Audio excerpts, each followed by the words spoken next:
네, 박근혜 헬러 번역성경 뉴요한복음 307절 맞습니다. 그런즉 그런지라는 것은 이제 종은 집에 머물지 못해. 너희가 지금 총쭉 말하지 마. 나 지금 집에 있는 거 아니야. 밖에 머물고 너희 있는 거야. 아들만이 집에 머물고 있어. 아들만이 하고 뭐예요? 그들이 지금 종임을 표현해주고 있고 당연히 주의 아래 있음을 표현해 준 것이죠. 그런즉 만약 아들이 너희를 자유케 한다면 아들이 저렇게 한다? 아들이 자유케 한다. 그러면 지금 종과 아들 가운데 아들이 누구냐? 아들은 이제 구원받은 구원 안에 있는 자만이 아니라 여기서 바로 예수님을 말한 거죠. 예수님 아들. 왜요? 아들 하나님이에요.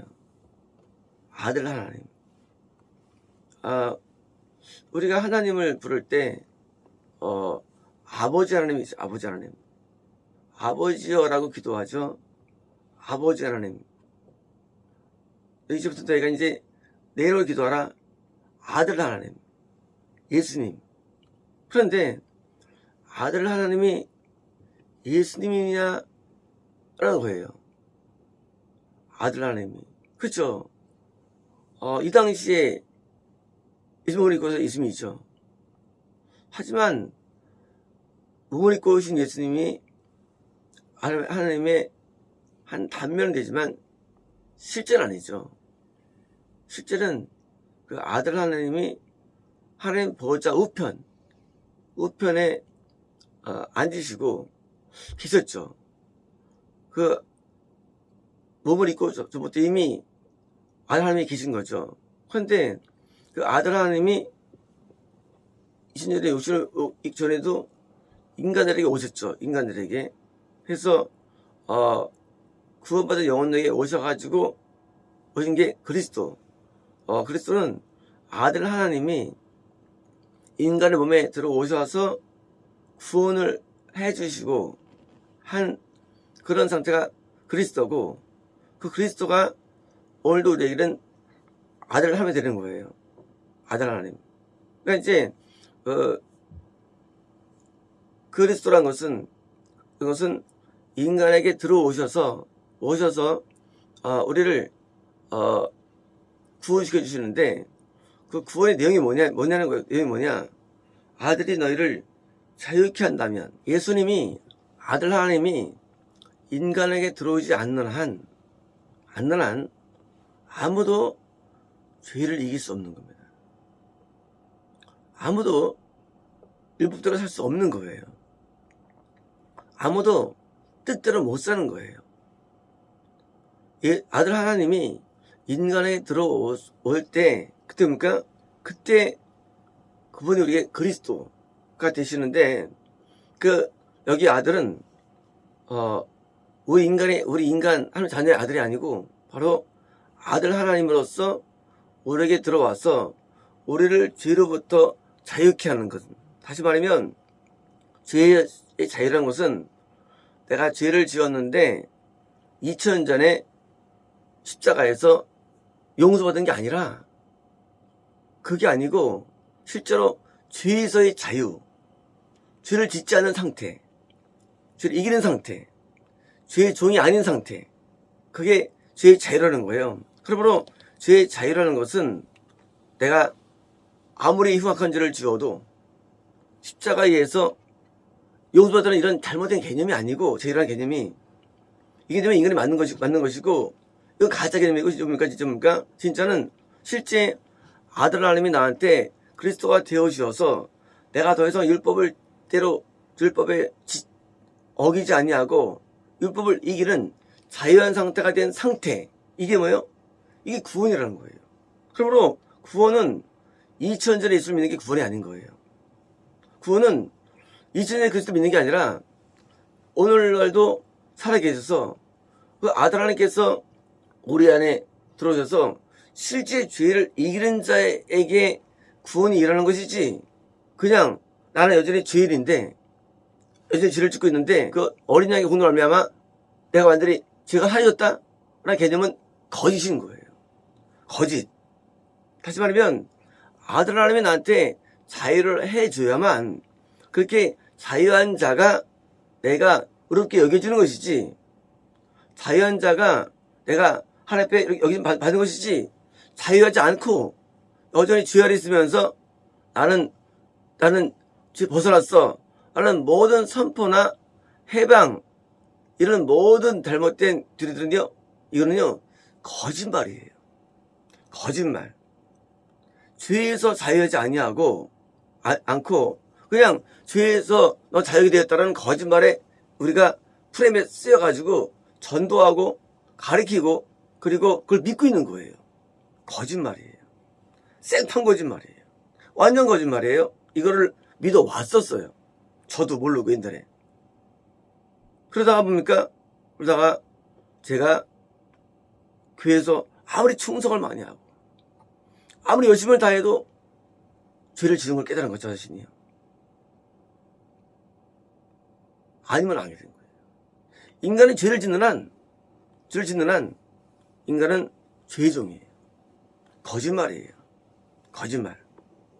그리고 그 진리를 찾아서 드디어 번역하고 하나님을 만나려고 기도하고 드디어 참교회를 만나가지고 구원을 받아보니까 알게 된 거예요.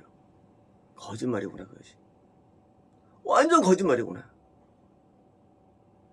기독교라는 것이 진리해야 되는데 완전 거짓말을 다 가르쳐왔고 그리고 그걸 믿어온 거예요. 어떻게 알았느냐? 죄에서 자유해 보니까 거짓말 알게 된 거예요. 죄의 부자인 경우에서는 알 수 없어요. 내가 죄를 짓고 있는 한 우리는 진리를 알 수 없어요. 왜요? 부자인 자는 종이기 때문에 자유를 알 수 없어요. 자유를 몰라요, 자유를. 왜요? 종이 어떻게 아들을 합니까? 어떻게 자유를 알겠어요, 종인 가운데? 내가 자유해 보니까 이게 자유구나 하고 죄의 자유를 알게 된 것이고, 그리고 뭐요? 또 내 안에 오신 그리스도를 알게 된 거죠. 내 안에 오신 그리스도. 이 그리스도는 뭐예요? 구원자에게 오시는데, 그리스도가 와야 구원받는데 그리스도가 오지 않고서는 아무도 구원이 없는 거예요. 그러므로 오직 예수님만이 구원의 이름이 되는 거예요. 구원의 이름이. 예수님이 계시지 않는 한, 영에 계시지 않는 한 아무도 구원을 선포할 수 없는 거예요. 예수님이 존재 유묘가 구원이 되는 거예요. 실제로 성막이 바로 예수님이죠. 성막 안에 내 안에 내가 너희 안에 성막 안에 들어가는 게 구원이고 바로 성막이 예수님이 되는데, 그 성막에 드디어 들어갈 때 드디어 그래서 먹고 마시는 관계가 이루어지는 것이죠. 그래서 이제 그 자유케 된 아들이 뭐예요? 또 하나님의 아들 되는데 상속의 아들 되는 거예요. 아들 하나님이 들어온 자가 드디어 죄를 이기고 드디어 상속자로 있는 거예요. 그게 뭐예요? 그게 약속의 자녀. 약속의 자녀인 거예요. 예수님이 들어오지 않는 사람 많습니다. 이게 뭐예요? 이거는 자녀 맞아요. 그러면 약속의 자녀는 아닌 거예요. 예수님이 안 들어온 사람. 예수님이 들어오지 않고 그렇게 믿는 사람들. 2000년 전에 십자가에서 믿는 사람들은 뭐예요? 이스마엘처럼 천국을 못하는 자녀가 되는 거예요. 여기는 예수님 앞에서 소리 듣는 사람들도 마찬가지일 겁니다. 그들도 오실 그리스도를 믿었죠. 뭘 믿어야 됩니까? 우리 안에 오시는 그리스도를 믿어야 되는데, 오실 그리스도. 오신 그리스도. 중요하지 않아요? 예수님께서는 지금도 아브라함에게 또 다윗에게 들어가셔가지고 구원을 이뤄 놓으신 거예요, 구원을. 그래서 다윗이 기도할 때 그걸 아는 거예요. 그래서 예수님께서 안에 임한 것을 보고 기도할 때 많이 묘사합니다. 그게 바로 히브리서.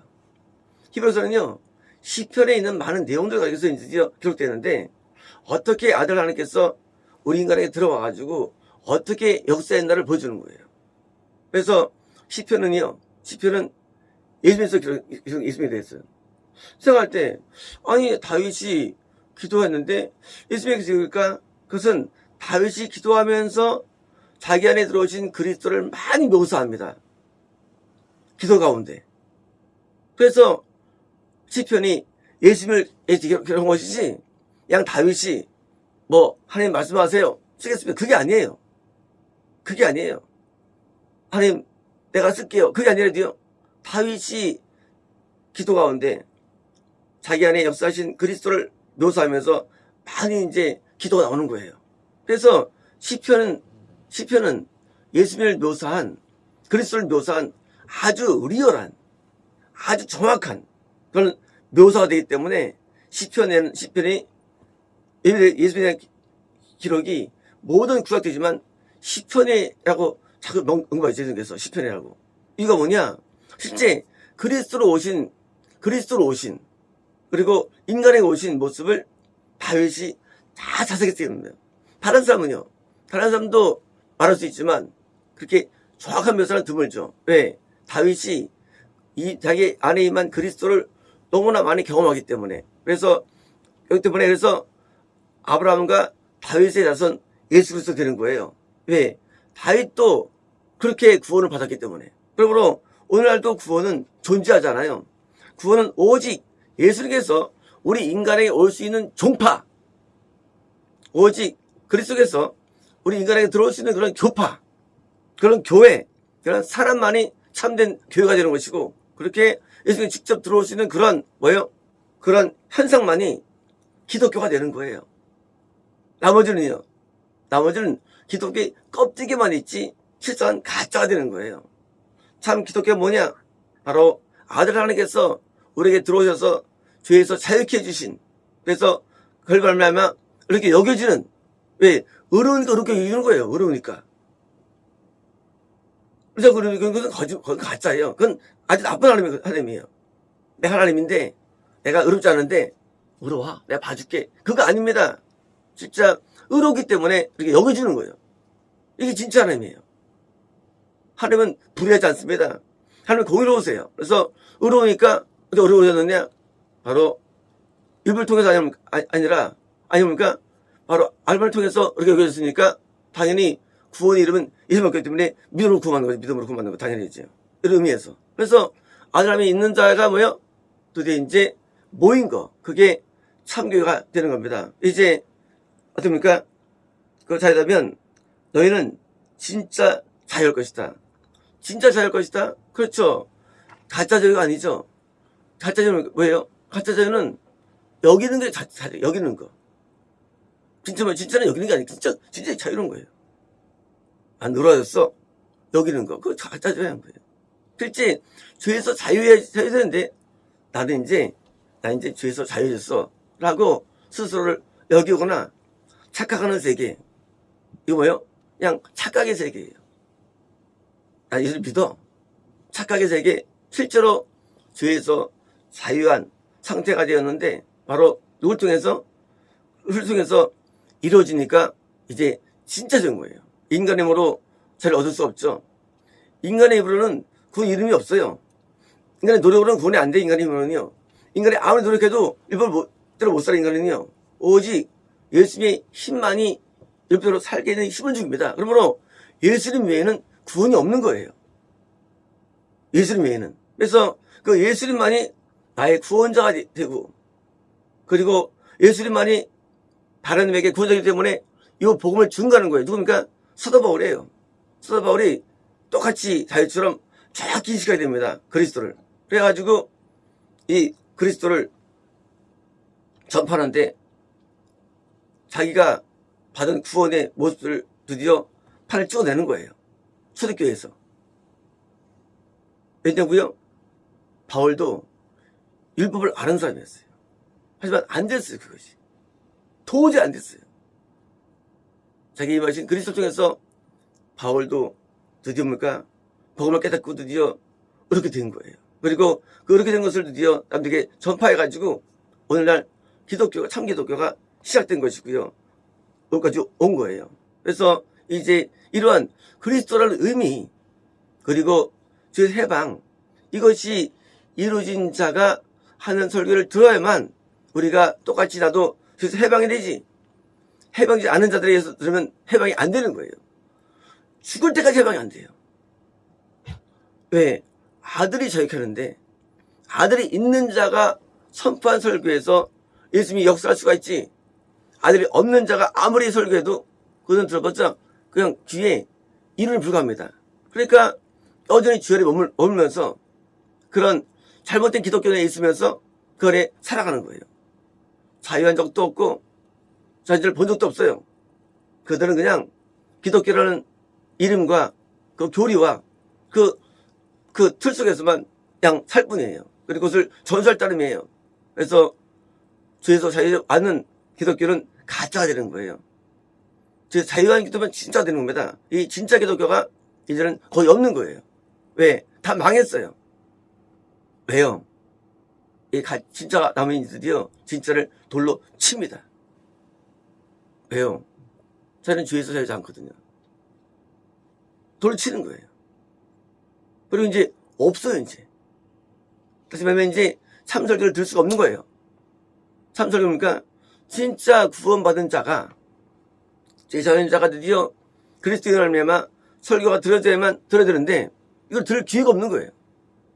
그리고 그렇게 가짜들이 만든 설교들은요, 참 우리에게 쌈박합니다. 하지만 뭐예요? 문제는 죄의 자유를 줄 수 없어요. 그게 문제예요. 죄 자유케 되질 않아요. 반대로 진짜는요, 설교도 못하고 이름도 없고 백도 없고 아무도 없어요. 하지만 그 진짜에 들어가야만 우리가 정말 우리가 원하는 거 뭡니까? 죄의 자유를 경험합니다. 그래서 자유를 경험할 때 드디어 하고 하나 앞에 탄성을 지르는 거예요. 우리가 구원이 뭡니까? 구원은요 결국은 죄에서 자유예요. 구원이라는 것은. 근데 이제 능력을 하면 드디어 이제 내가 의를 행할 수 있는 거예요. 그래서 참 평안함이 오고 마음의 행복이 오고 그리고 참 기쁨이 오고 이제 어둠이 떠나가는 실제 놀라운 일들이 바로 참 기독교에 일어나는데, 이런 참자를 얻은 게 뭡니까? 그게 초대교회였죠. 그래서 초대교회처럼 그러면서 지금도 그런 일이 우리에게 일어나야 되고, 또 이것이 그래서 우리가 전하는 것입니다. 이제 초대교회처럼 그런 참자 얻은 자들의 그런 영적인 그런 부흥들, 단순히 모인 게 아니고요, 단순히 떡을 땡긴 문제가 아니에요. 단순히 기도한 게 아니에요. 초대교회는요, 바로 이런 참자유를 얻은 자들의 그런 뭐요, 영적인 감흥이 넘친 때가 고당기입니다. 그래서 감흥들이 지금도 우리에게 살아날 수 있고요. 그래서 초대교회처럼 신앙생활합니다. 물론 핍박이 있을 수 있어요. 하지만 그 초대교회의 영적인 감흥, 그것이 삶의 기쁨이 원천인 거예요. 왜요? 그리스도가 안에 계시기 때문에 그 기쁨은 말할 수 없는데 다윗이 묘사했죠. 그 기쁨은 묘사했죠. 그래서 이제 그리스도가 우리 안에 있는 이 상태의 이 기쁨들, 이 평안함들, 이 감격들, 이것이 신앙생활의 삶의 본질이 되는 거예요. 본질. 이제는 외롭지 않아요. 힘들지 않아요. 고통스럽지 않아요. 이제는 삶의 이유가 넘쳐나는 거 안에서요. 왜? 그리스도가 충분히 우리가 사는 삶의 이유가 되기 때문이에요. 이제는 이제는 날 살지 않고, 이제는 늘 살지 않아요. 그리스도가 삶의 이유가 되는 거예요. 그리스도가. 그래서 삶이 고통이 떠나간 거예요. 삶의 이유가 넘쳐나요. 그리스도가 이유가 돼가지고 드디어 이제 뭐예요? 삶 자체가, 존재 자체가 이것이 축복인 삶. 그래서 존재가 복인 삶. 그래서 복의 원형이 되는 거예요. 복이 뭐예요? 복은 우리에게 그리스도가 우리가 복이 되는 거예요. 그리스도가. 이제 복이 되기 때문에 드디어 이제 복을 전파하는 거예요. 복을 드디어 이제. 그래서 이제 이 세상에 어떤 축복도, 어떤 것도 이걸 능가할 수 있는 게 아무도 없어요. 이 복을 전파하는 거예요. 이 복을. 그래서 이제 우리는 그리스도의 편지가 돼서 그리스도를 이제 나타내고 드러내는 게 삶의 이유와 목적입니다. 마치겠습니다.